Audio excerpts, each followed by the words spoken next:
representative. So you're trying to make a generalization, right? You're trying to generalize something from your experience, something from your anecdotal experience to the general case, okay? And so you're generalizing. And so I want to know, what's your grounds to think that the sample is representative to even make such a generalization?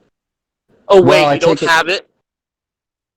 Well, again, I take it that I've done enough random, I guess you could just say it seems random, right? It's not like I've only interacted with people in like a small community. It's that, I've interacted with people on Discord all around. I've read papers where people use the term in this way. I mean, it just seems like that's just another claim.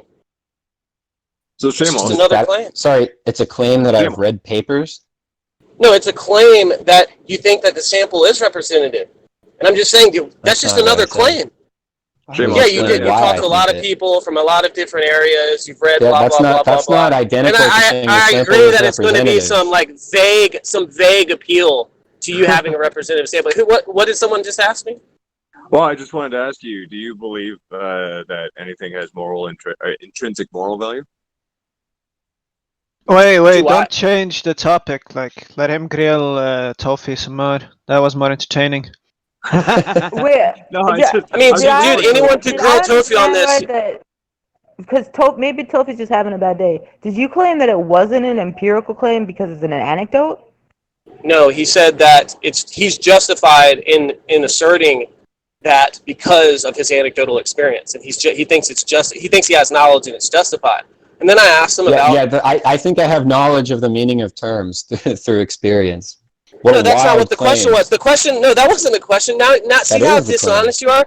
Oh, okay. So the claim wasn't that you think most people mean that, right? You say that you think most people think a certain way, okay? And whether they think that... more. Yeah, I literally verbatim said that most people mean this by moral value. Are you... God damn it. Yeah, that wasn't the claim. That wasn't the claim. Yes, it was. Listen. No, the claim was not what they meant by it, but what they thought about it. What their view on value was. That was the claim. The claim wasn't just this many people think what this idiot. means. You just misinterpreted what I fucking said. You're just retarded. God damn it. Learn to listen. I literally verbatim, word for word. Oh, I'm retarded from the guy appealing to anecdote. That's good, man. I'm the retarded guy, right? Yes. Again, I have to repeat myself. Open your fucking ears. God damn it. Yeah, I can tell you're frustrated now. I was frustrated from the moment you started speaking. I started yelling at you. Yeah, I'm not interested in you sitting here. Look, you claiming that you didn't say that isn't gonna satisfy me. You know what will satisfy? If I'm understanding the conversation correctly, isn't it? Don't you both agree that? Chamos, you don't disagree that he can be justified in believing that because of his personal experience, but you don't have to accept that like in a debate or anything. That wouldn't be he's not giving any justification in a debate for it, right? Well, I mean, I don't know what it means to say that he has justification, but it's not justification that could be given to anyone else. I mean, I take justification as some type of like. Well, wait, do you have justification for your claim about it? It's outside of your own. Yeah, I told you. There's a guy named David Sylvan. Okay, he's a philosopher. He wrote a paper called The Last Man. Okay, on that paper was a companion piece where they asked 400 different people, okay, what they thought about environment centrism, plant centrism, and things along those lines. Okay, and so yeah, I do have evidence. If you think I'm bullshitting, look up the paper, look up the companion piece. David Sylvan, Last Man argument in the 400-person questionnaire companion piece. So yeah, I do have evidence. Do you think so? The evidence is supposed to be for the claim that that plants have moral value. Is that what is being asked in the study? No. What people think, what people's views are, not whether or not it's the case that plants actually have it. So how could the study be evidence for the claim? Because that was the claim that I asked. Just the point was, I said, why?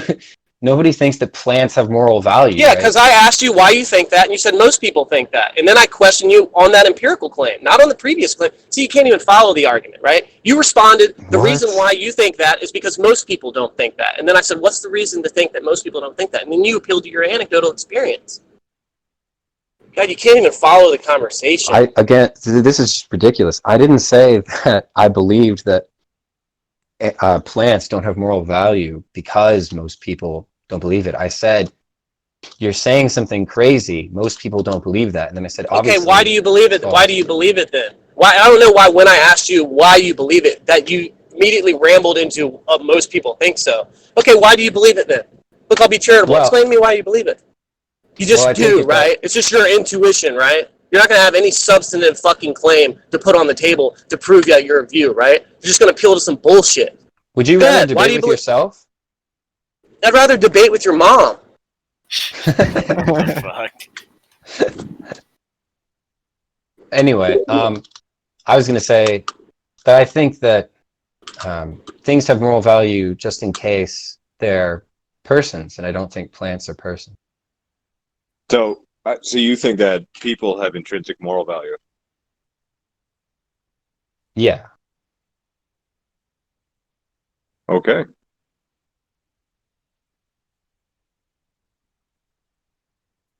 Why do you think that? Well, I guess that's probably just included in the notion of what it means to be a person. Not necessarily. Well, it is So included in my you're notion are of you a what it means moral to be a person. realist? Are you a moral realist? Sure. Oh, you are. Okay. I don't know that term. What's a moral realist? Moral realists think that like moral utterances or whatever express propositions that minimally at least one is true, and the way that it's true is objective and independent of mind. So if you satisfy those three conditions, I have to go AFK for a minute. If anyone hears Tofi making more spurious claims, DM me so I can shit down his fucking throat.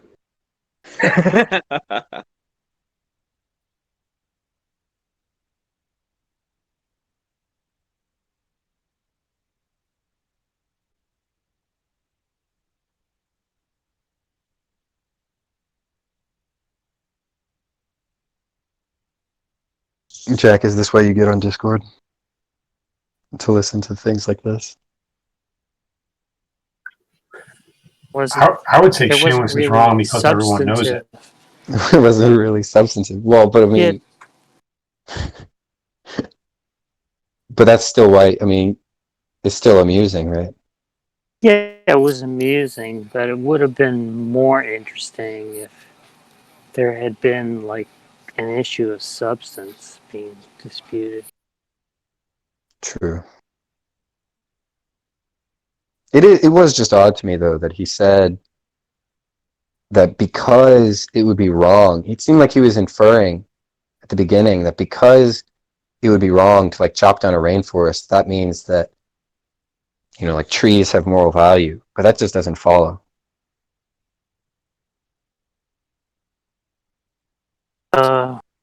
Trees have You mean more because value. they could have instrumental value?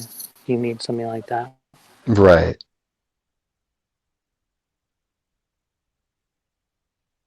So maybe I'm understanding this term incorrectly, but so does somebody is interested in explaining to me what intrinsic moral value actually means or applies to?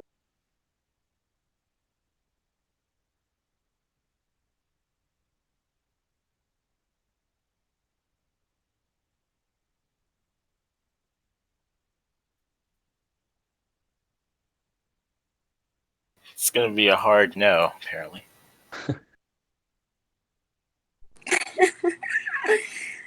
Yeah, what was the Mary. question? Mary, I see you. I'm just wondering, like, I might be misunderstanding the term, but maybe somebody could explain intrinsic moral value or like what it is to have it. No, it just means it has it, not in virtue of something else. Maybe he, I mean, there's two parts to it, right? What it means to be an intrinsic property and then what it means to have moral value. Okay. Well, yeah, because I'm wondering how. So, like, from what I asked you before, you said that people have intrinsic moral value, correct? Yeah, although maybe intrinsic moral value is redundant. Okay, so intrinsic value. Let's just say that. Well, no, we should just say moral value. Okay, so moral value. What basis do we have moral value? Well, I think we're persons.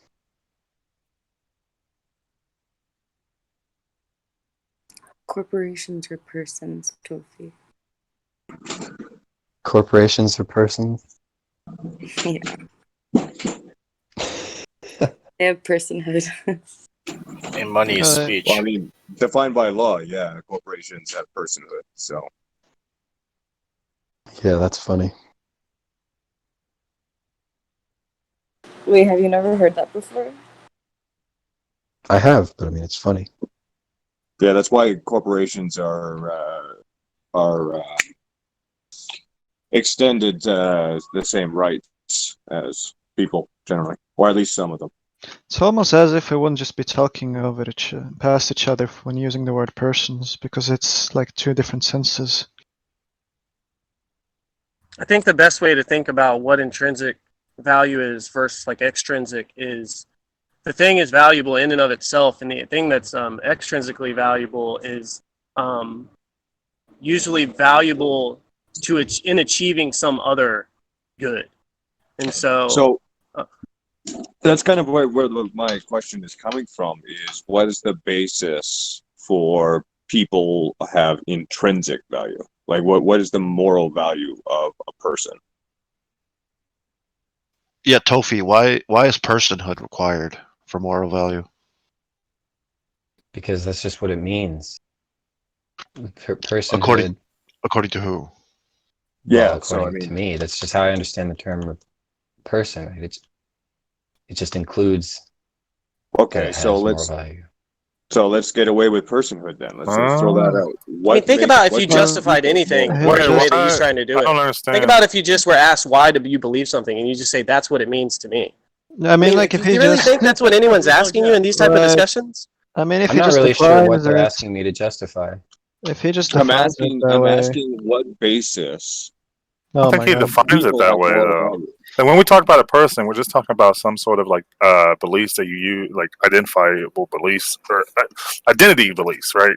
Beliefs that you would think are core to yourself.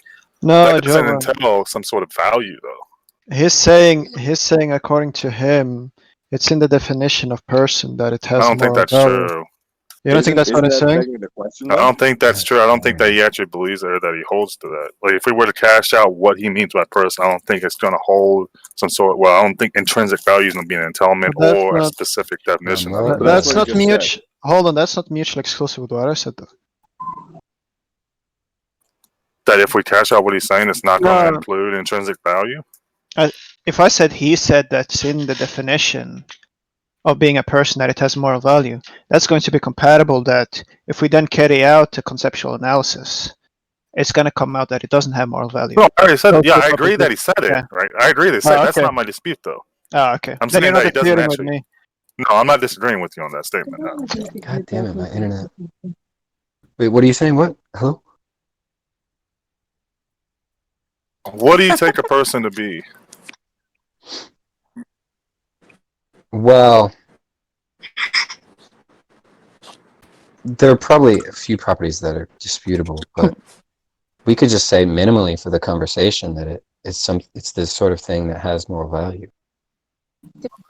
Then, well, So he can. I'm so he curious. can- So what basis do you apply moral value to people? Well, I think that people are persons. So then, by your definition of people, you That's just apply saying you think moral human value. beings have. That's just saying you think human beings have moral value, and then the argument will just go back to zero. Like, why do you think human beings have moral value? And if you say because they're persons, then the question is just why do you think human beings are persons? And then you can't appeal Yeah. to, well, do you disagree that they're persons? Because we're not using the word person in the same sense. Because when I use the Yeah. word person, I don't include that it has moral value, but definitionally. Yeah, exactly. I mean, you're This just is why saying that it's that's your stupid. definition of people. Yeah, this is why this thing is stupid of saying I just take it that it's in the definition that it has this one Yeah, thing. that's not a good way to argue. If you think about most people You know- historically throughout all time, people don't mean that by people. I mean, Well, yeah, people that's just have begging the always question. traditionally back in history thought that other races or people from different areas didn't have any value. You know, that was a kind of inherent tribalism. And so it's just not interesting for What? anyone to respond in such a way that it just hangs on what he means by the word.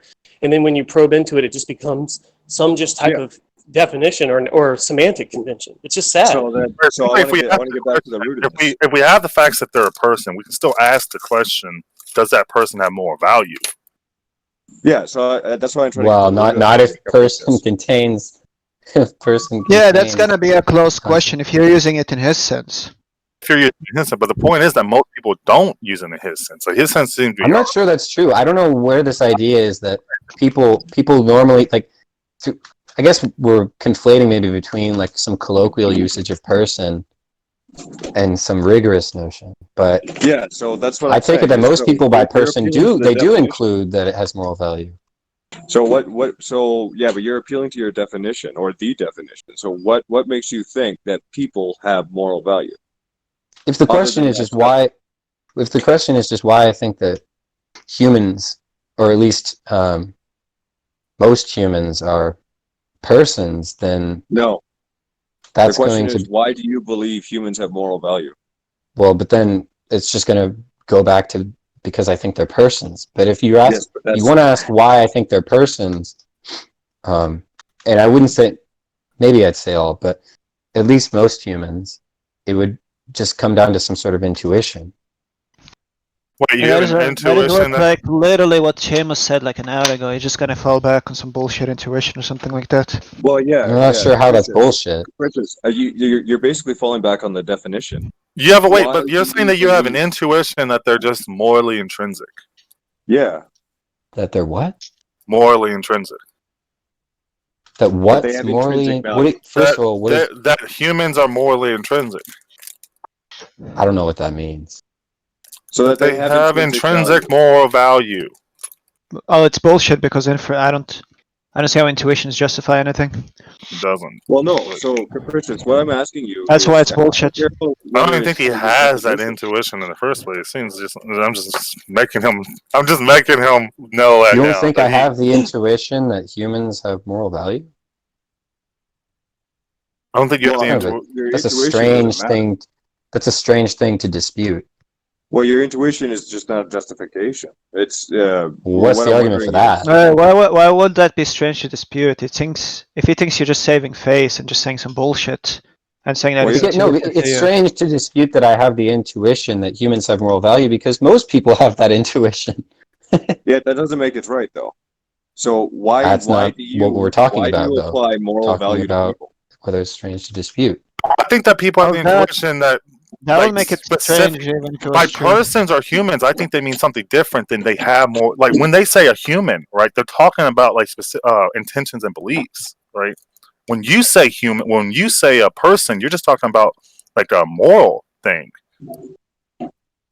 No, So I said when that they it have would the probably intent, when include they other have the properties intuition that that humans have more or intrinsic moral value, they're referencing. They think that if you have these intentions and beliefs, that then you have intrinsic moral value. But that's not what you're saying.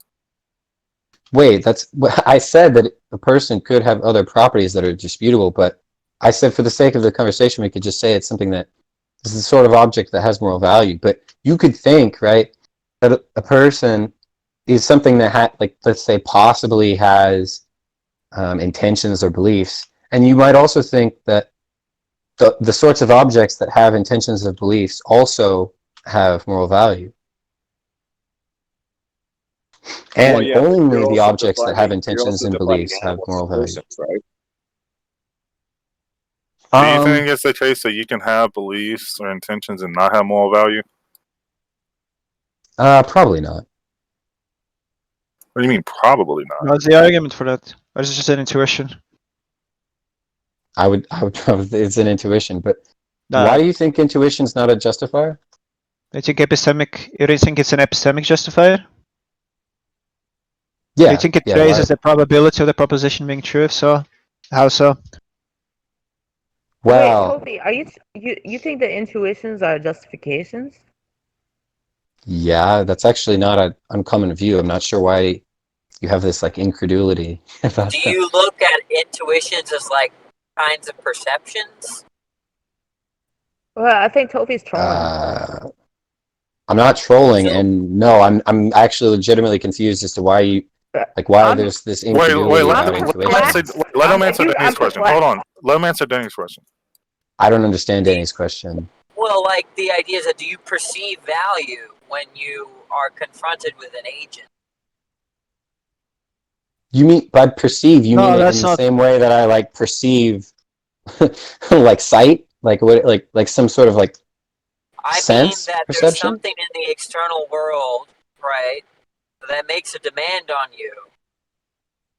That's to say there's a kind of thing in the external world in which you form a belief about what you should do. In the case of when we perceive value, right, when we look at something valuable, there's something in the world that explains our desire or explains Oh my our god. value of it. Nobody gives a shit about this Bill Grammy bullshit. Let him just explain I how don't. it raises I don't the. understand. Ask I him. don't understand. Ask him how. My question is: we're either gonna talk past each other about what is meant by justification, or you have an account of how an intuition raises the probability of a proposition being true. Yeah, I was. Well, I Isn't was there a going to question this. about? That's what Isn't there I. a That's question what about I what want an to hear. intuition is? Isn't there a question of what an intuition is? Perhaps, but the more interesting question is one he just asked, and I would just say, yeah, I would dispute that justification, maybe evidence, is going to mean something like raising the probability of a proposition being true. But I think Now we're just gonna talk that past each other. I mean, if you agree it doesn't raise the probability, then you agree insofar as if once someone takes that to be an epistemic justification, that it wouldn't be a justifier. so, but I think that something can be an epistemic justifier even if it doesn't raise the probability. That's just you saying, well, I'm using the same word you're using, I'm just defining it differently. Okay. So I explained to you what I meant by my question, and you already conceded that it doesn't raise the probability. So the way I take epistemic justification, it wouldn't be a justifier. Okay, but that's not. How we should construe epistemic justification would be a different discussion. I mean, we can have that discussion, but that would be different from what I initially asked you. Sure.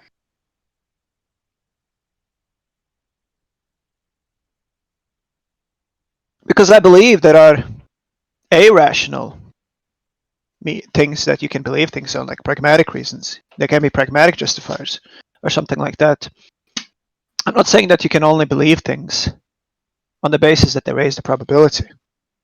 I just asked if you think intuitions raise the probability of a proposition being true. Yeah, what Venus just said, I think, is what everybody thinks, Tofi. Like, do you think anybody agrees with you? Anybody who knows anything about philosophy in this community agrees with you? In this community, no.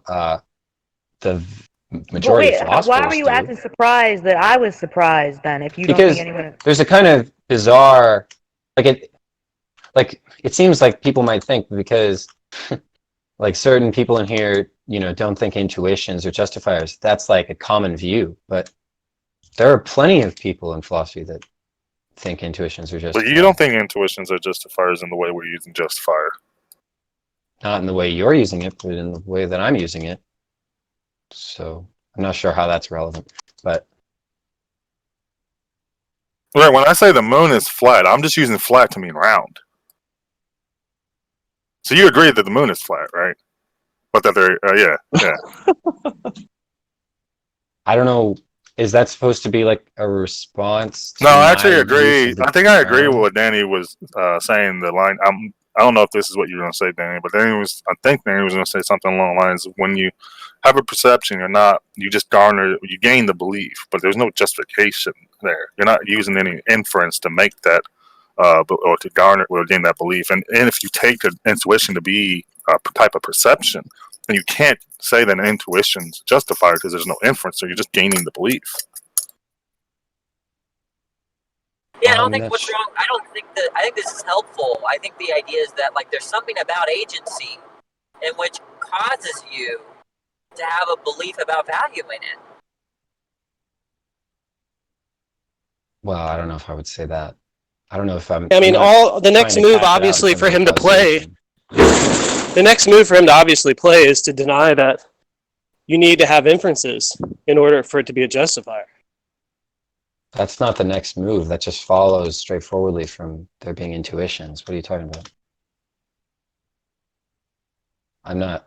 If we think intuitions are justifiers, then yeah, we're going to think that non-inferential justification is a thing. What do you take a justifier to be? Something that just simply explains why you have that belief?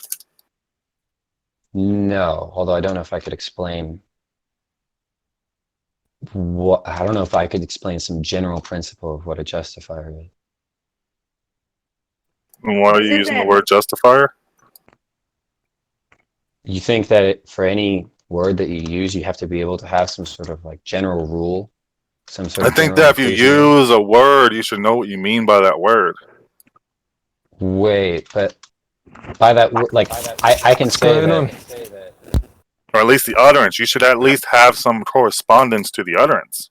Right, but we could just say that when I say like the justifier, is a justifier, we could say it's like a member of some set, and minimally it gives me some sort of reasons for believing something. This isn't meant to be an objection to what you're saying. It's just a question. Well, The majority of people Wait, do you have. think intuitions are reasons? Wait, can I just ask my quick question? I'll announce it Yeah, up. of course. Go. The majority of people have the intuition that God exists. So do you think the majority of humanity is justified in believing God exists? Well, no, but I think there are defeaters for that intuition. wait, what?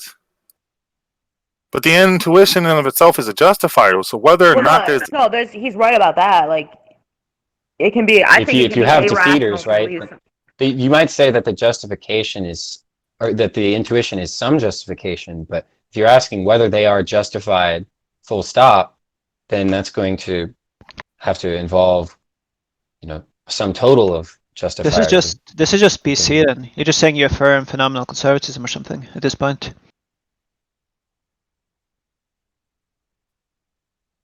But then the question could just be why. Like, what reason do you have for that? And if you appeal to some further intuition, you would have to provide some account how that wouldn't just be circular.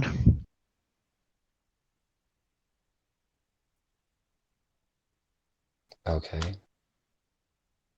Yeah, which part of that do you disagree with? Well, I'm not sure I do disagree with it, but he just seems to disagree with It just has an intuition that it disagrees with. it. no, I said I'm not sure that I do disagree with it. Did you not hear what I said? So you would say something along the lines of, so if agent B, or if it seems to agent B that proposition P, in the absence of some sort of defeater, then agent B is justified Yeah. in believing that proposition. Yeah.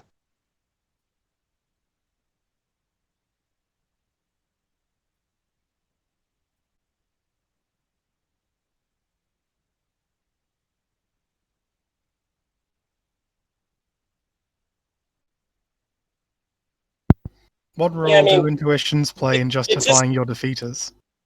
it just follows from that he might have some adequate reason on his view to believe it. But I mean, unless someone else has that same intuition, it's just not going to be, it's not going to have any force on that person. But why would that matter? Well, I mean, people are curious about your views, not because that's what you mean or that's because what you believe or what, stuff like that. They're wondering if there's kind of public reasons for them to hold the same position. And so far, you haven't given any reason to think that.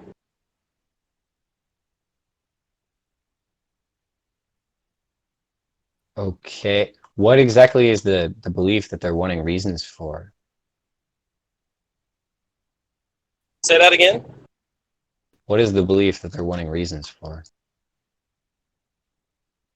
Well, I mean, I'm just saying that, like, if we just take your appeal to phenomenal conservatism and just grant that, that gives you adequate justification, in your view to hold that if you have the intuition.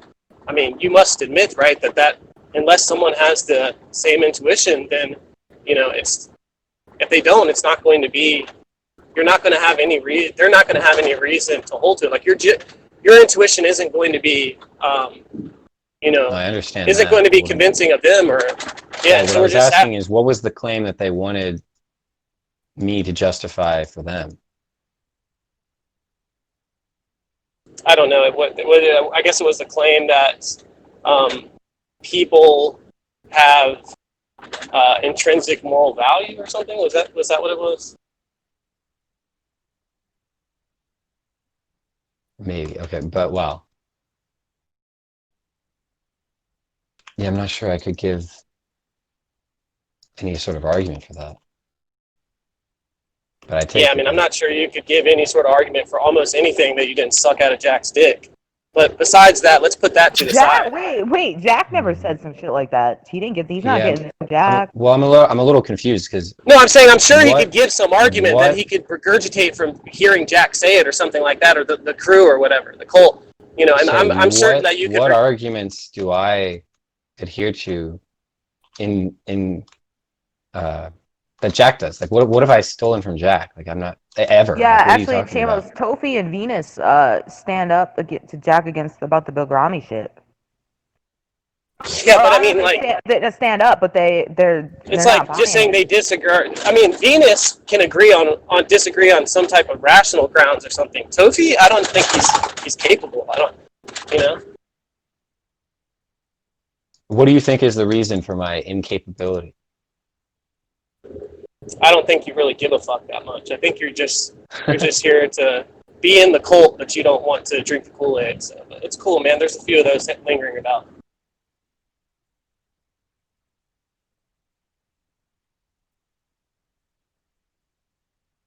But anyways, this is getting boring as fuck. Can we go back to the conversation? And I'm sure there will be somebody that Oh, actually. Chamos, you know who's starting to drink the Kool-Aid?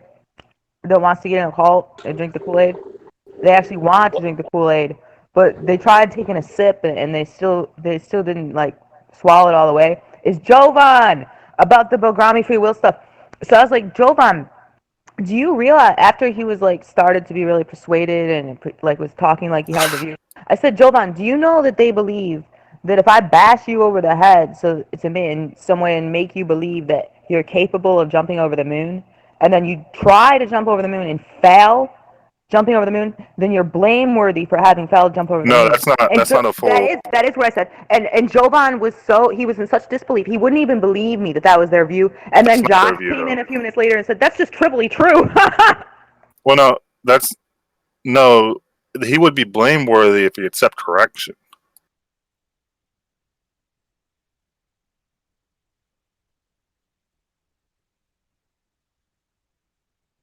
Simply just fouling isn't enough information for me to make a judgment about whether or not he was blameworthy. And that's why I said I don't think that that's why I said I don't think they hold that view. I mean, that view there, when it comes to like the conditions for someone being blameworthy, just that they would accept correction. I mean, the amount of stuff in the moral domain that you would be able to apply that to, that people talk about, would be fairly limited. You know what I mean? Like, there's certain examples that people would agree on, but I mean, certainly there's going to be a bunch of examples where people are going to think that people are blameworthy regardless if they accept criticism. And so I just think that view there is pretty impoverished. You know, I don't think it's, you know, and I think that view ought only be accepted if no other view could be salvageable or something like that. And I think that you should endeavor to have a view that's more, has more robustness to it than the one that you're putting forward there. Well, and on top of that, you know what their view entails? It's like, so if I kick a puppy when I'm 5, and I'm always like, fuck that puppy. That fucking puppy was in my way. I should have kicked it to get out of my way. And then 40 years later, I started like feeling guilty. I was like, you know what? I ought to have not kicked that puppy. In the future, I should not kick puppies. I wasn't blameworthy for the thing I did at the age of 5 for 40 years. But when I turned 45, then I become blameworthy for something that I was never blameworthy for 40 years. Something blameworthy for something I did at the age of 5. Isn't that fucking bizarre? Yeah, I mean, you could, if someone changed their view, kind of, you know, flip back and forth, and never mind. I think that's not right because of this. Then they would go from being blameworthy to not being blameworthy back again, and they could probably do so within the course of a few minutes. You know? Oh yeah, you could go from blameworthy to not blameworthy hundreds of times in one day. Mischaracterizing. Yeah, and so that's going to be kind of weird. You're mischaracterizing the view. And Jack, the things she said initially, you agree that wasn't enough information to make a judgment on whether or not it was Look, I blameworthy, mean, I don't understand why this is like hard for people to understand. It's really simple, right? all that we're using blameworthy to mean, right, is that you have a responsibility to live up to your commitments when you fail. Right? So commitment is an internal ought, right? It's an internal ought which guides your action, right? And if it's an all things considered ought for you and you fail to live up to it, then you have a responsibility, all else equal, to self-correct in order to fulfill that commitment. But wait, how is anything that I said about the puppy in any way inconsistent with what you just said? I don't understand what it means to say you were blameworthy for something that you did in the past when you didn't even have the commitment like that. No, people's commitments can change, right? I can like become a super compassionate person when I turn 45 and be like, I never want to kick any puppies anymore. That was a horrible thing. Actually, I'm ridden with guilt now. Before, like yesterday, I thought, fuck that puppy. For 40 years, I thought, fuck that puppy. But Jack would just say he still's not blameworthy. Like, you wouldn't say that this person Wait, if I'm became ridden with blameworthy. guilt and I like spend the rest of my life if I'm spending the rest of my life agonizing about how I kicked that puppy. Wait, I think that all that means, godless. all that means, godless, all that means is that you wish you were like different, that you wish you had different commitments at the time in which you acted. That's different. Yeah. Mm-hmm. Wait, so if I kick a puppy, like a moment of anger, and look, godless, when I was 6, I couldn't multiply 3 times 3 equals 9. I didn't know how to do it. I wish I knew. So I'm 3 not times 3 is 9. Nobody's blameworthy for anything they did as a child. I don't understand what you're saying. And not in Do you the sense that understand Jack what described. blameworthy means? It means acting out of accord with your intentions. Yeah. So if you act out of accord with your intentions, at an age at which obviously you have intentions, right? Then you're blameworthy. You can be blameworthy, right? Like blameworthiness is just built into the idea of having beliefs and desires. Yeah, you have different intentions back then, Dallas. Because the idea is that because beliefs and desires are normative, there's a possibility to fail, to be in accord with them. And so the idea is that when you fail to be in accord with them, you have a responsibility to self-correct. That's what it means to have a commitment. So wait, I'm not blameworthy when I'm ridden with guilt for kicking the puppy, and I think I ought not kick puppies anymore. I should change my future behavior. I'm not blameworthy for having kicked the puppy because I didn't care at the time. Well, how could you be? So I got disconnected. So wait, but what Samuel said is true, though, because your commitments could hypothetically they could change hundreds of times in one day. So you could go from blameworthy to not blameworthy hundreds of times in one day, right? Yeah, is there the way to get around that? Because I got disconnected. Is that just to say whatever desires you had during the time of the action? Or Yeah, whatever, if you cease to have a commitment, you're no longer blameworthy for action that was out of accord with that commitment. Okay, so we didn't mischaracterize your view then. We mischaracterized the view about the events that happened in the past. We mischaracterized your view about the events that happened in the past? Yeah, we were talking about being blameworthy for an action that you undertook as a child when you didn't have the commitment in question. I mean, are you just saying that action? Are you just saying that you're just taking it at that point in their childhood they didn't have intentions or something, or they weren't? They didn't have that intention. Okay. Wait, what if they did though? What if, like, upon kicking the puppy, somebody feels really guilty for a day, and then like they just become a hardened person the next day, and for 40 years they're like, "Fuck puppies," and then 40 years, so then they had that commitment at the time. But there's another question that's similar to what you're saying, Godless. It's like if you have a deeper commitment, like, you shouldn't kick anyone that has, sentience or something like that, right? Like you might have, and that's your commitment. That's what you intend, but like you were just confused about the empirical facts or something. You were just confused about, you didn't know that puppies didn't have it. Now, on that view, you might have kicked a puppy and still intended not to, had you been in relation to the right facts or something. So in that case, you would be blameworthy, Jack? Well, if you didn't take those facts to be exculpatory. I don't know what it's. I don't know. He's not answering your question. I don't know if he answered your question, but I have another point. So, what is it if you actually had that commitment at the time, or if you believed you had the commitment at the time? Because what if you just you're misremembering about whether or not you had that commitment at the time? Can you be blameworthy for misremembering, for believing that you had that commitment at the time, or is it if you actually did have that commitment at the time, but you're misremembering and think that you didn't, then you're not blameworthy? Is it your belief about it, your actual commitment at the time that matters? Well, I think it's the actual commitment that you have. So you're going to talk about in that instance, Godless. You're not going to refer what you are now.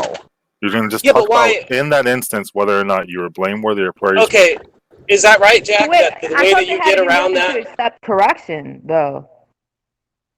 Do what? Yeah, I mean, maybe it's built in that you accept. I don't understand what the puzzle is, right? This is all so simple, right? So you understand the idea that beliefs and desires are normative, right? You understand that? I think that's getting into the weeds. Can I just No, because this is just so simple. I just don't understand why there's confusion. So I want to figure out where the confusion is, right? Yeah, that's precisely what I want to do. So I just asked you a couple of questions.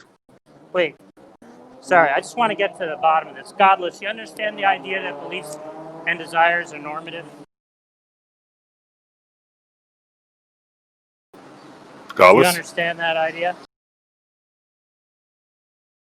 Godless just DM'd Oh, sorry, I was muted and I'm supposed to talk. Wait, I thought that's those are just synonymous. The normative means beliefs and desires. No, the question is, what are beliefs and desires? What's the correct property that describes them, right? And on analysis, we can discover that beliefs and desires are normative states.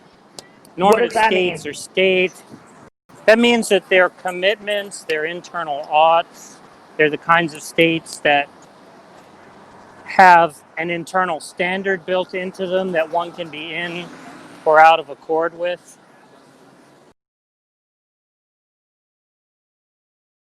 Okay. Right. So if you desire something or you believe something, that's a kind of ought. Right? It commits you to something. Now, when you have a commitment, right, when you fail to be in accord with it, you have, in virtue of that commitment, you have a responsibility to self-correct, which is to say, to undertake whatever action is necessary to fulfill the commitment that you failed to fulfill, right? If you didn't do that, we would just say you didn't have the commitment, right? Okay, so like somebody we would just say you're not really committed if you don't accept criticism for the failure and undertake to self-correct. All of that, you could have just said that Jovan was right, that Jovan characterized your view. Wait, you're just gonna mess things up. So, do you understand that, Godless? I don't. Never mind. I don't think. Godless, Jovan's characterization of his view is right. It's just what desires you had at the time that you made that action. Now he's just going to say that. Now you're not. I don't understand. Like you go into this mode where you're ridiculing us for a view. I'm not ridiculing you. Not talking about you. I'm talking about Godless. You go into this mode where you ridicule us for having this view,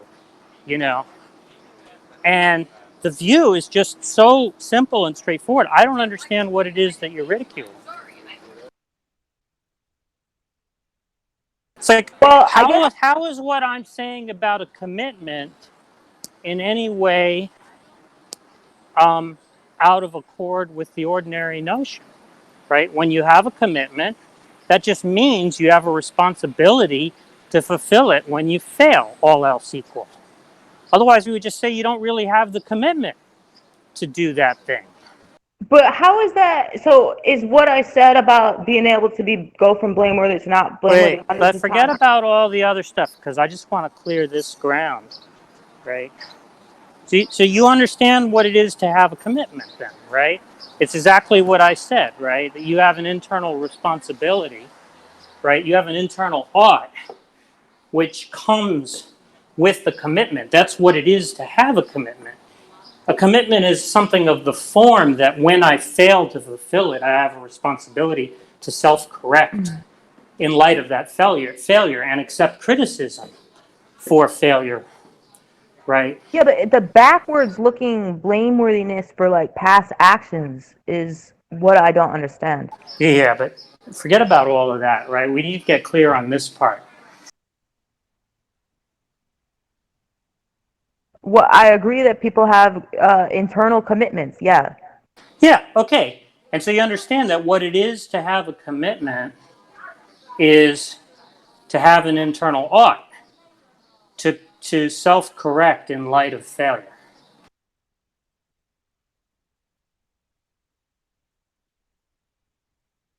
Well, what kind of ought are we talking about? Because That's what it means to have a commitment. It's a norm. But It's a if- normative state. It means I ought to do X. I judge that I ought to do X. so if you're saying someone ought to have done other than what they did in the past, what you're saying is that they ought to have lived in a different world. Forget right? about the past, right? I just want to get clear on the basic notion, right? Because you think the basic notion that we're forwarding is ridiculous, right? But all I'm doing is expostulating the basic idea of a commitment that everybody uses. I think that they're using ought as well. When I use it, I'm using it. There may be more just than for there may pragmatic be more purposes. than one. There may be more than one notion of ought that people bring into play when they talk about blameworthy, right? That's why I'm saying I'm using blameworthiness in a very narrow sense here. But I'm talking about an ought that everybody understands, which is the ought that is built into the idea of having a commitment. Well, when I say ought, I'm just using it pragmatically. I don't think that anyone. Forget about how you're using ought, right? I'm just talking about the notion of a commitment. I'm saying you understand the idea that a commitment is a normative notion. It's a normative state. To have a commitment, right, is to have a state of mind that is itself normative, which means that it has an ought built into it.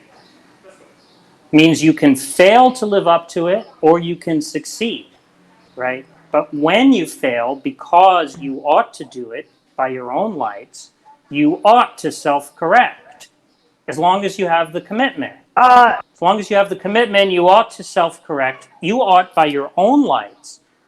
You ought self-correct by your own lights. You ought by your own lights self-correct in light of a failure to live up to a commitment, all else equal. That's just what it means to have a commitment. If I hypnotize you and give you shrooms, hypnotize you in an extremely suggestive state and feed you shrooms, and then you like forget to take your But umbrella none outside. of that is relevant yet to the basic idea, right? We can talk about like these weird cases, right, and what that means for the view, right? But I'm trying to understand if you disagree with this basic part, because if you disagree with that, you're just disagreeing with, everybody on the planet, right? Because Well, I think that I'm going to disagree with what the ought. Well, look, again, I'm just talking about a specific type of ought. There might be other types, or people might think there are other types, right? That's not what I'm talking about. I'm just talking about how, by your own lights, you ought to do X, right? All else equal, if you have a commitment to do X. I don't think I ought to do X if it's fucking impossible for me to do X. I think that I'm going to use in like pragmatically and in everyday language. I'm going to use the word ought. I'm saying ought implies can. So what? What does that What the change? fuck? I don't get it. Wait, I ought to do something in the future that I'm not going to do if it's impossible for me to do it. But you're saying that I ought to do something. Look. Wait, Godless, do you think you have commitments to the impossible? Look, I'm talking. If you thought you couldn't, if you thought it was impossible for you to do it, obviously it wouldn't even make sense for you to say to yourself. No, I don't think she's saying that. I think she's saying like that it is the case, not that she knows that it's impossible. But Yeah, that it really just is. all that matters. Look, it's an ethics step. Look, let me respond. Look, you're just trying to throw grit into the gears, right? Rather than accept what's a clearly obvious conclusion. Obviously, if it's not conceivable to you that you can do X. That's not what I'm saying. It's not going to make That's sense. not what I'm saying. That's not what she said, Jack. It doesn't matter what. Well, she's interested in having her question answered, not you giving a fucking lecture. Shamos is just. Listen, I'm not trying to be rude. With all due respect, I'm just saying. I don't have she any wants her interest question in what answered. Shamos has to say. Yeah, I know that. Shut him down. Shut him down, please. Okay, now just listen, Godless. Why can't I talk? Phenomenologically, because you're not listening. You're not listening to what I'm getting at, right? You're not listening to what she's getting at, asshole. Shut Shamos up, please. Okay, so phenomenologically, right? Do you understand what I mean by that? You understand what I mean by the word? You're just trying to obfuscate now. Can I? Okay, Can I you're not interested in having the discussion? I want to explain to you what I was. I'm not interested. Yeah, she's interested in having a discussion where she gets her questions answered. I'm not interested in Shamos butting in with his garbage. He's muted. I'm not. Yeah. Now, Godless, if you want to have the discussion, I'm willing to have it with you. But I'm not interested in what. No, I'm not interested. I'm not interested. How You're going to listen to what I have to say. If you don't want to listen, look.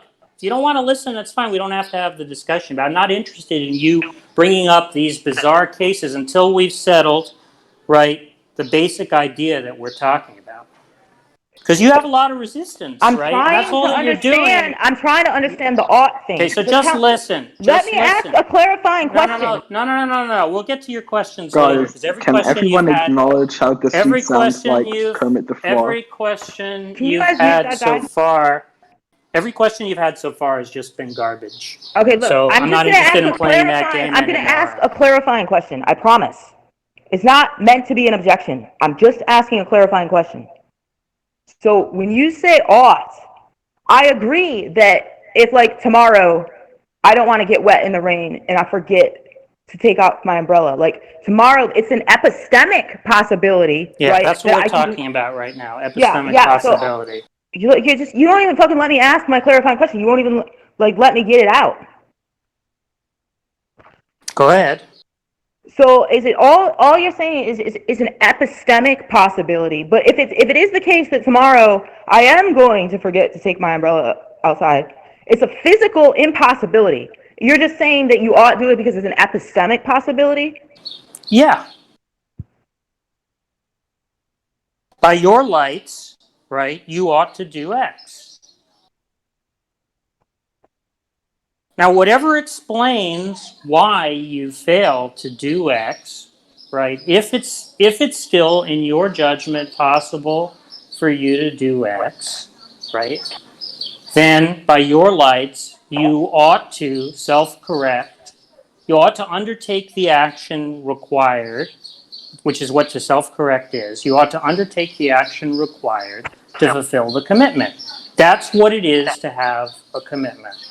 Look, I agree with the epistemic ought thing, but what I don't understand is when you guys do the backward looking thing. Because once after I've forgotten to take the umbrella, I know. Cut out, Dallas. What? You cut out.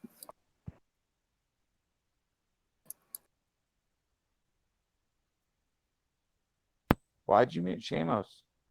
Look, the idea is simply this, right? All that the Why notion, can't I finish?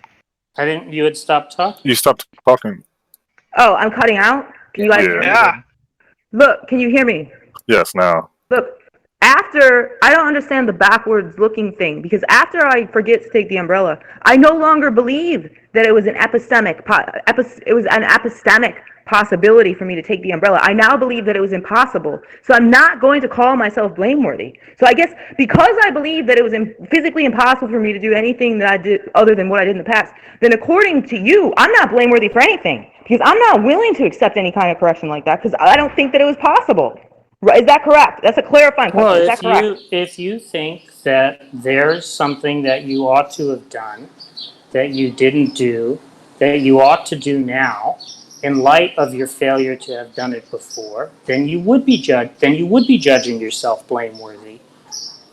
right? So presumably you do that in your day-to-day life, right? I don't think I ought to have done anything differently in the past. Because I don't think it was possible. I don't think that I ought to have done the impossible. Well, like, is the ought implies can distinction being construed epistemically? It is at the moment. So the Yeah, I mean, point she's is, asking about it in the metaphysical sense, I believe. I'm just trying to clarify. I know that you don't like me, but I'm a member of this community, and I want to participate and try to help. So can you answer a question with respect to ought? That's not what you're interested in doing. I mean, Okay. it's just such garbage for you to say. Can you just? I think she was interested in asking about ought implies can in the metaphysical sense. But that's not relevant to the point that we're discussing, right? Well, it was relevant to her. Simply that there's a notion. No, I'm trying to explain a view that she's ridiculing, right? And I'm saying it's a view that she surely holds, which is simply that she has a responsibility to fulfill her commitments when she fails, right? That's all that I mean by blameable. Yeah, that's all that I mean by but when she asked you, when she said, like, could I be blameworthy for something that it was impossible for me to do, I believe that she was talking about it metaphysically, not by her lights. It's just going to depend on what she takes to be exculpatory or not. Would you mind quickly answering her question if she was talking about it metaphysically? It just depends on what she thinks she's also exculpated by. People can decide. No, I mean, on your view. On my view. I'm saying that reasons are internal. Right? And what is going to count as exculpatory is going to be what one judges to be exculpatory. It's not going to come from the outside. Yeah, she's just wondering what your view is on the issue with respect to that.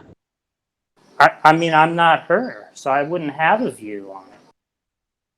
Just saying that if she thinks I ought to have done X, and instead I did Y, right? I don't want to make that mistake again. Here's what I have to do to prevent that from happening. That's all that I mean by blameworthy. Well, maybe she was asking. That's surely something that she experiences, right? That's surely a type of reasoning she engages in from day to day. I ought to have done X. I did Y instead. I was committed to doing X. I did Y instead, right? I ought to do what's required to fulfill X. Right? Yeah, that's fairly straightforward. I mean. Yeah. So then the question then is, Godless, what's the problem with that view? I don't think anyone ought to have done something differently, something that it was impossible for them to do. But again, you don't know whether something is impossible, right? Afterwards, after the fact, I know.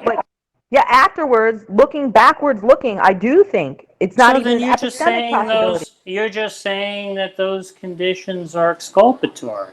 What's exculpatory? You're doing the obfuscation with exculpatory again. Exculpatory just means that I'm not blameworthy because circumstances interfered with my fulfilling of the commitment. It means excusable. Yeah, but you disagree with that. Synonym for excusable. No, I don't disagree with it. Wait, you don't think that people can be blameworthy for things that they did in the past? It's just going to depend on what they judge to be exculpatory with respect to that failure.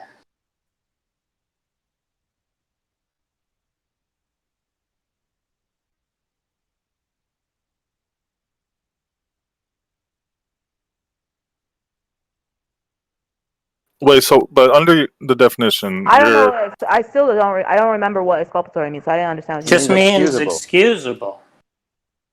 So you might say if determinism is true, then everything's excusable. Well, I mean that's one way you can interpret your behavior. Well, I'm saying that if it's impossible, you're not blameworthy for not doing what was impossible to do in the past. It wasn't even, if you believe determinism is true, then it's not even an epistemic at that time. I think he's granting you that, Gallus. I think what he's saying is, that's fine. By your lights, then you're not responsible for that. So Jack agrees that by his definition of blameworthy, I'm not blameworthy for not one thing I've done in the past because of my position. Again, it's just gonna depend on how you conceive a given state of affairs and what you ought to do with respect to that, right? So if you say, I ought to self-correct for my failure, right, then I just take it you're accepting some kind of blame. Wait. Doesn't that sound? What do you have a problem with that, Goddess? Doesn't that sound? I'm asking. I don't understand what I'm asking. Listen to what he just said. I Though, with the can't blame. disagree or agree with it till I fucking understand. So when you say blameworthy, you're not saying they're actually blameworthy for their past action. That just means that they're saying that they hope they act differently in the future. They have a commitment to. They believe that they should. Yeah, you're not saying that they're blameworthy for their past action. Again, it just depends on how they understand their past action. They might say, well, it wasn't really my fault that I failed, but nonetheless, right, I ought to undertake this action so that it doesn't happen again. But wait, I thought that it's not their belief, like you said, before you said it wasn't their belief about their commitment at the time. It's about like whether they actually had the commitment, right? Yeah. I mean, it wouldn't so make if you're sense on to say, I wasn't committed to doing X, right? It wouldn't make sense to say I'm blameworthy for not having done X when I wasn't committed to doing X. So what's You're wrong only with blameworthy for the commitments that you have that you fail to live up to. Does this view account for, like, if two people were talking, one person really wanted to steal some stuff and he did, and so he's in accord with his intentions, but one person says that he's blameworthy for being a thief? Does Well, this that's account just for that? using a different notion of blame. No. What I'm asking you is just, I take it that what the philosophers are interested in doing is accounting for the discourse and stuff, and I'm just asking you if this view that you have accounts for that part of the discourse that we all agree to. Then. No, if somebody says you're blameworthy for stealing, and that's not a legal notion, but some kind of moral notion, and it's with respect to a moral norm that the person in question doesn't hold, it doesn't seem to me like it's even a coherent attribution. So the answer is it doesn't explain that speech act. Well, it's not a speech act that could be explained. There's no way to make sense of a view like that. If they don't mean that you're legally accountable, right, and they don't mean that you're internally accountable to your own norms, then they're just not really saying anything that makes any sense.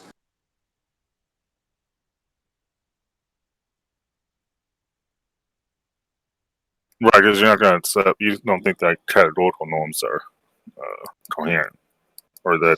Yeah, I mean, norms have to be internal. Right. I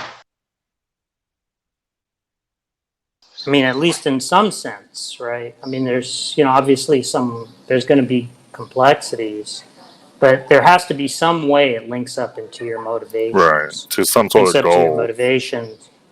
Yeah.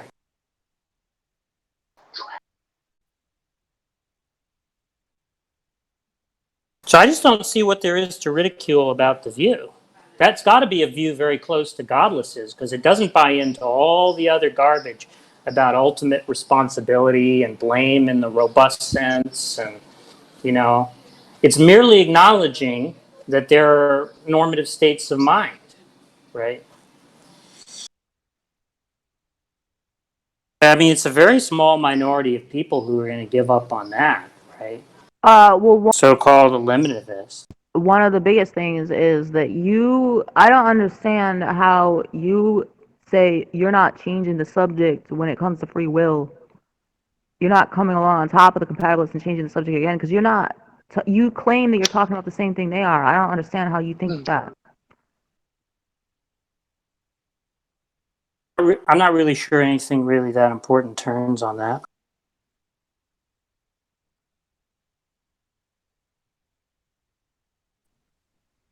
Well, because you call yourself you don't call yourself a free will skeptic. That's my problem.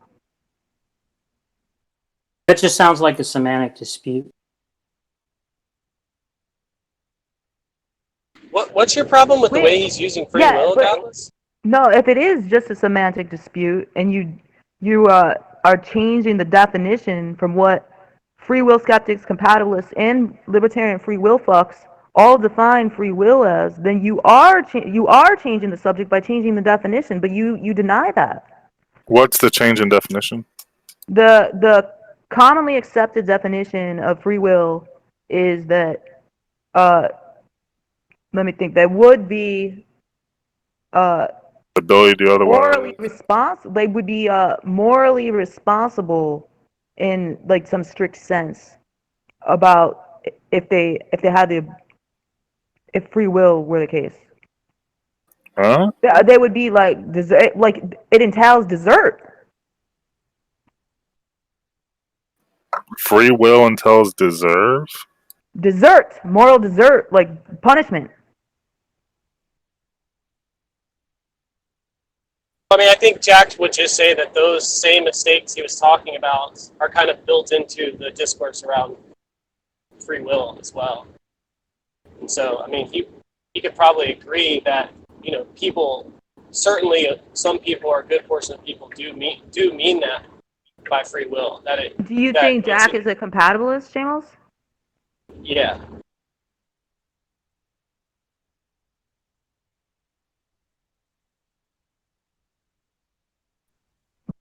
Do you not think he's a By compatibilist? what by what definition of free will do you think he's a compatibilist?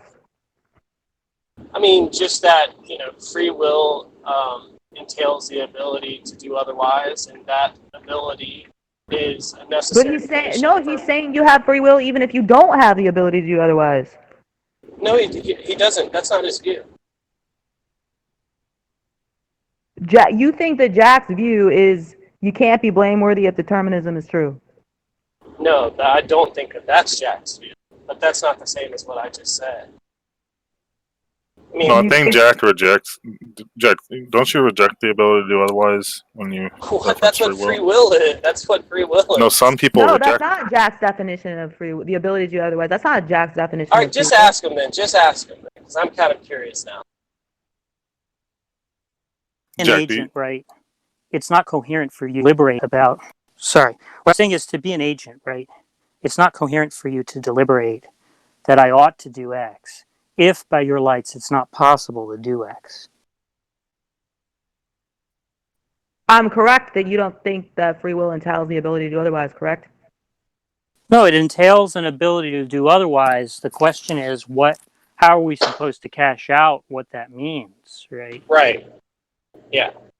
And so he's just going to, his view of what it means to do otherwise is going to have all the things that he was just talking about kind of cooked into it. But, I mean, I always took it that the ability to do otherwise is just the very pared down definition of free will that everyone accepts. Wait, but you know? well, there's some people reject that. But Josh, don't you? Well, do you have the same definition of free will that Josh has? Or do you take the same view that Josh has? Yeah, but I think the reason it gets confused is because we have to figure out what the counterfactuals are picking out, you know. And so if there's dispute about that, then there's going to be some confusion. You know, Well, correct me if I'm wrong, but you take the view that if you're in accord with your desires, you take that as a free action, and you're not coerced. Well, if your desires cause your action, not just if you're in accord with them. Right. They have to be causal. Right. So they cause your actions, and then there's no coercion. But that can still be fine without the ability to. Because they think Well, hold on a second. But that's you can't. That's consistent with not being able to do otherwise. Well, I mean, in some sense, right? It's not coherent for you to have acted if you thought it was impossible. Wait, what? Say that again. It's not coherent for you to have acted on your desires, so it's not possible for your desires to cause anything if you don't think an action is possible. Right. So, yeah. So there is this ability to do otherwise, when you act on your desires, because you think that were you're desiring to make a difference, it's possible that the outcome changes. Well, just saying that you could have a different desire. No, it's not saying that. No, he's taking what the ability to do otherwise is something about his relation to thinking that it's actually possible and that it would have some meaningful difference on the outcome. Yeah, but that can still be consistent with you not actually having the ability to do otherwise. Yeah, but you're just using But it. No, you're using it in another sense. You That's realize how what you're they doing. define. That's how they define otherwise. Yeah, You're they like, just defined it in that sentence, and then you responded with the sentence, with the definition in it, that's compatible. But then that with is the saying that then I don't understand why you're even saying you're using, because you're not using the same ability to do otherwise that everyone uses when Yes, they they refer to are. free will. Yes, they are. They're just using it. What it's pointing to is something different. We all mean the same thing by it, but what it's actually picking out in the world is different. see, that's the tricky part there. If they at that point really still mean the same thing or not. I don't know how you But say ignoring, it. Like, but ignoring all of that. Sorry, Jovan. I'm just curious. No, you're fine.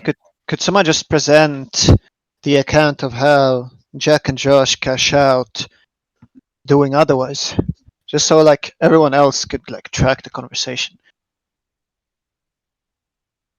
Venus is what I think there is something I wasn't understanding. Did you track what part I didn't understand? Because I think I still don't fully grasp it.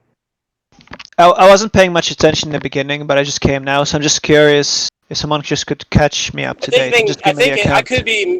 I could be wrong about this, but I think it's like by their lights that they believe that epistemically speaking that they could do otherwise, and that it would in fact make some meaningful difference. And so that ability there to believe that you could do otherwise is going to be one of the conditions to like be an agent and all of that stuff. But I could be completely wrong.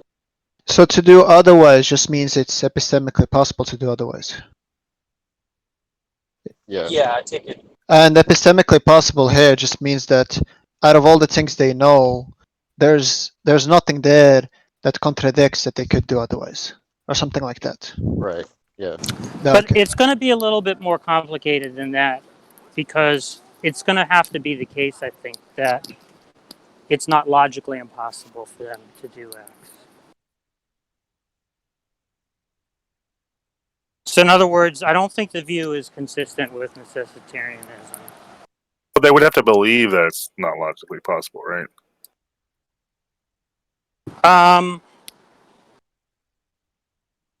I mean, if it's logically impossible for you to fail with respect to a certain belief or desire, then I think it's not possible to say that you have. I don't think it would be correct to say that you have that belief or desire. Wait. You take logical impossibility to entail epistemic impossibility. Yeah, what if it entails some contradiction? Their desire entails some contradiction, and they just don't realize the contradiction. No, he's saying that it's still an epistemic possibility to them, isn't it? Like, take something like God, right? It's logically impossible for God to fail with respect to a desire, right? I think on that basis alone, you could say that God doesn't have doesn't actually have desires. I guess they're talking about a case, Jack, where like I desired to be in relationship with God, but if God's logically incoherent, right? Like it's like impossible that God exists. Like when Christians fail to live up to their to be in accord with God's intentions, it's impossible for God to exist. So are they blameworthy or not? It's logically impossible for them to be in accord with God. Well, if they knew it was logically impossible, they surely would believe that they were exculpated for the failure, right? No, I'm saying it's an epistemic possibility to them, even though it's a logical impossibility, because it's logically impossible for God to exist, for the Christian God to exist. Yeah, but I'm just saying, if you fail with respect to something that is logically impossible for you to have done, then I don't think it would be coherent to blame oneself, right, if one understood that it was logically impossible. No, but what if they don't understand that? Yeah, so then there's gonna be some way in which there's gonna be some way in which epistemic possibility is shielding them. Okay. Well, but that what I think the problem is that they're going to have a responsibility to self-correct. I mean, you can cash out self-correction in terms of like what beliefs you ought to adopt as well. But I think the idea is that, like, say you were unsure about, like, say you want to begin communion with God, right? But God doesn't exist because you have all these beliefs that entail some contradictions or something. And so you think that the reason that you're not in communion with God is because you're not praying hard enough or whatever stupid Christians think, right?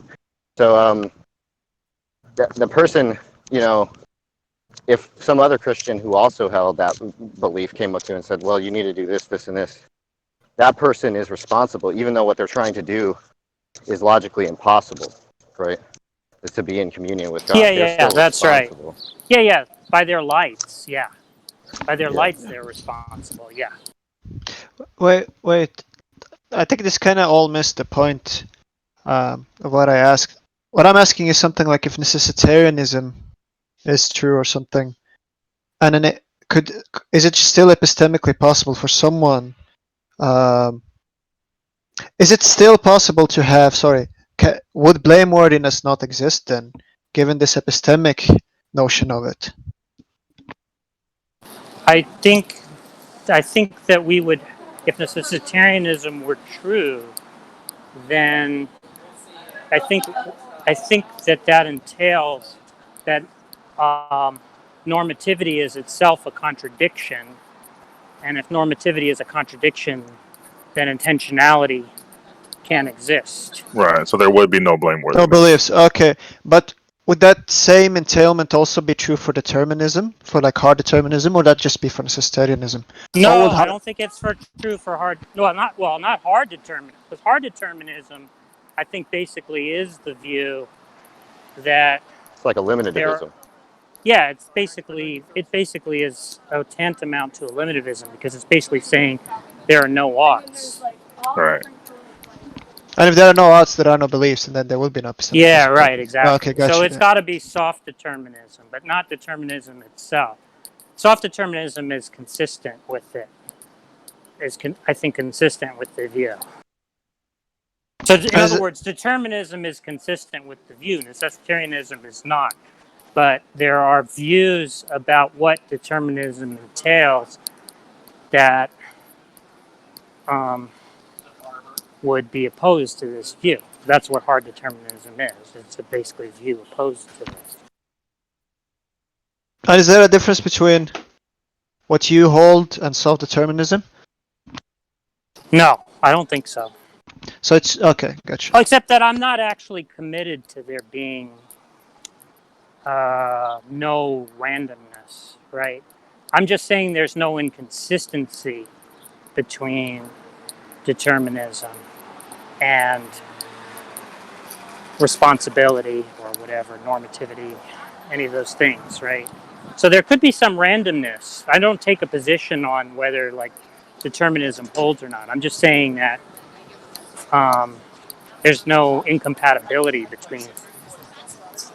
If it were the case that we lived in a deterministic world, that wouldn't undermine moral responsibility or whatever.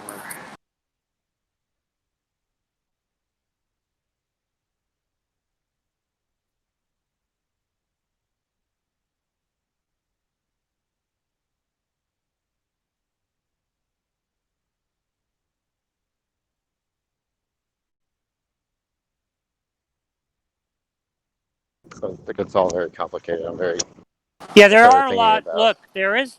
Don't get me wrong. I'm not trying to suggest that the view is like entirely intuitive or entirely straightforward or without philosophical difficulties. I'm just saying that the part that Godless was attacking is actually just seems to be like a very basic misunderstanding, because I think it's in many ways very close to her view. In that, the view that I'm defending, that Josh and I are defending, is a view that rejects any robust sense of responsibility. You know, like you're responsible for things that you don't even take to be morally binding on you or something, right? It doesn't So, even seem pragmatic to use blameworthy that way, because that's not what other people well, mean. I'm just using that word. Look, you could give up that word, right? I'm just saying that the point is, there is something that is that this view is doubling down on, right? Which is the idea that there is such a thing as normativity, and it's not actually reducible to descriptive facts, right? So it's saying that hard determinism is a self-defeating view, right? That it's not actually possible to even have the view that I'm not really an agent, right? That I'm just a patient. Because the hard determinist view is that there's no such thing as agency, right? And I'm just saying that it wouldn't even be conceivable to really have that view once you understood what it is to even have a thought, right?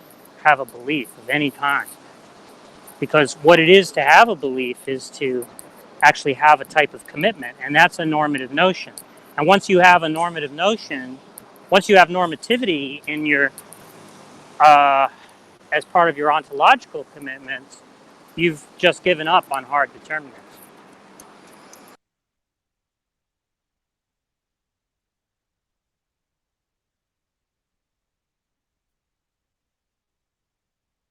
Now, there are plenty of people who are attracted to that view because that's much friendlier. It seems like naturalism, if you can make naturalism work at all, it's going to probably be along those lines.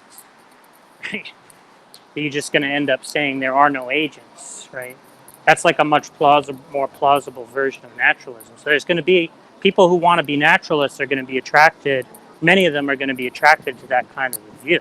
But I think most people, including philosophers, are not actually friendly to a view which denies that there are agents.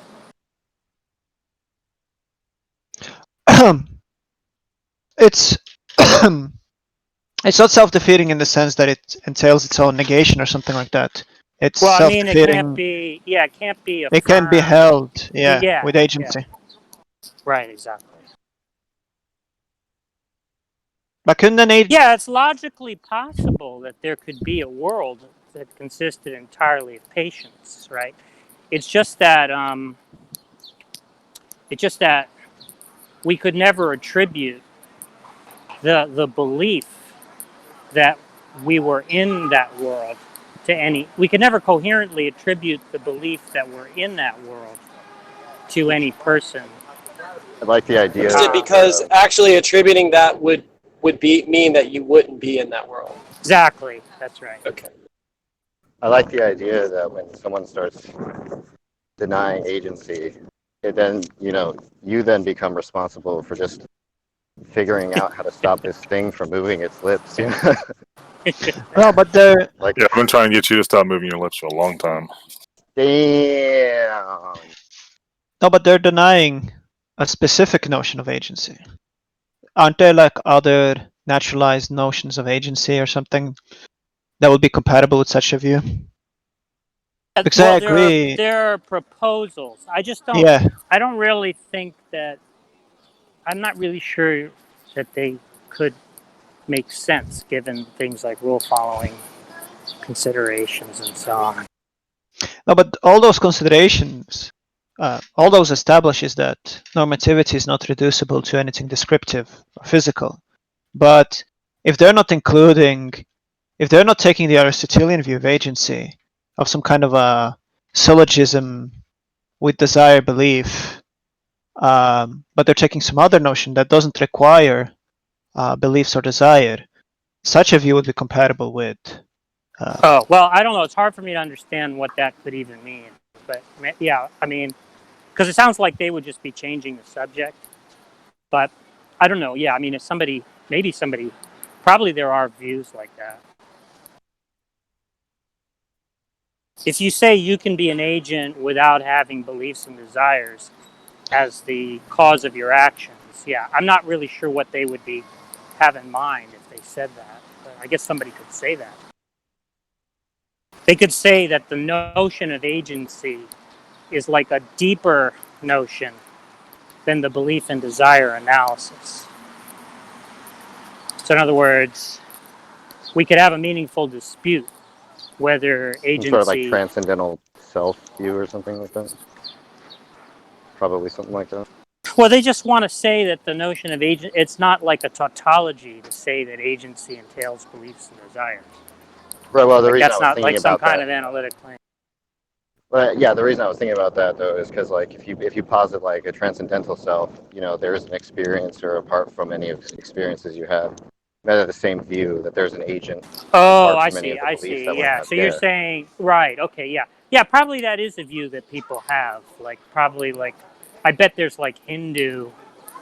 I bet there's schools of Hinduism that have a view like that, because they talk about in Indic philosophy, they talk about transcendence of desire, right? But there's disagreement over whether that entails the non-existence of a self or not. Because, like in Hindu and I think Jain thought, there is actually a deeper self, which is like Brahman or something. Whereas Buddhists just think that to get rid of beliefs and desires is to give up on thinking that there's a self at all. But would that be Buddhism as well? Yeah, I'm saying Buddhists think that there's no self. Oh, okay. And so to understand, to overcome desire, to transcend desire is to transcend any conception of one's own self. Whereas I think in Hindu and maybe Jain thought there's actually a deeper self that you're trying to clear away these sort of evil cravings. You're trying to transcend those, but not in order to give up selfhood altogether, just to get to this like more authentic self, like a godly Jack, self. do you know the other day when Krusty's was talking about the Hitler mustache? And because they were talking about tearing down like Confederate statues and shit, and Krusty's was upset about that. But then Oh, okay. someone said something like, "Well, like things that aren't representations are still like unpopular or whatever." And like, why the Krusty's was like, "Well, why don't you see anybody with like a Hitler mustache or something?" And we were like mulling that over or something. I swear to God, I just saw a fucking guy in the park with a fucking Hitler mustache. It's crazy. And oh, that's really unusual. well, it's not as thick, It's like a little patch. It's like thinner. It's like trimmed down, but it was noticeable. And I see that he's cleaning his wheels right now, but I saw this. Okay. I got paranoid for a second because he has this cloth in his hands, right? And I didn't notice the Hitler. He decided to talk to me. I didn't notice the Hitler mustache at first, but I saw the cloth in his hands, and I looked at him, and he was standing by the side of the car, where I presume the gas tank. It could be on the other side. I didn't look, but I thought that like maybe this guy was going to do that thing where you put like a cloth inside of the gas tank and then light it on fire, Oh But I realized that that's silly. But I got paranoid all of a sudden. Like, well, people do that shit. I guess it's not totally insane to think that that could happen, but I think it's funny that I started having those thoughts after I realized the guy had the Hitler mustache.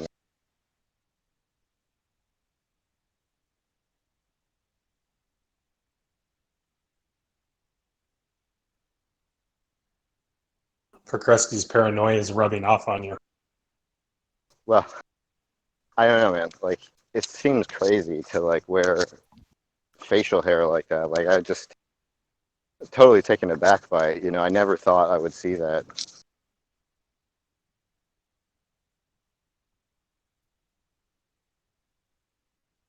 Yeah, thanks for expressing that you're a bigot, Josh.